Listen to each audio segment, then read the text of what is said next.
दोस्तों, ये सेब के अंदर अल्लाह रब्बुल इज़्ज़त इतना फ़ायदा रखा कि इंसान हर दिन रात में एक सेब खाता रहा, हमेशा सेब की तरह बन के रहेगा, एप्पल की तरह, और उसके किडनियाँ लिवर हमेशा महफूज रहेंगे और हमेशा जवान रहेगा, 100 साल की उम्र में भी जवान रहेगा और मर्दानगी कभी कम नहीं होगी मेरे दोस्तों।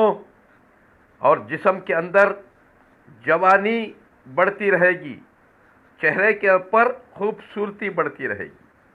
तो रात में एक सेब खाओ, रात में एक सेब खाओ और सुबह में 2 माउस खाओ, हमेशा मर्दानगी मजबूत रहेगी और जिस्म में जवानी ताज़ी होगी, चेहरे में खूबसूरती बढ़ेगी।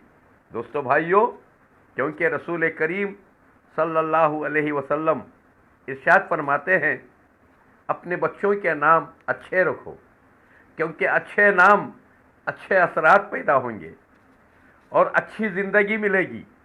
क्योंकि दोस्तों भाइयों, देखो एक नाम सूअर है, सूअर भी अल्लाह का बेहतरीन जानवर है।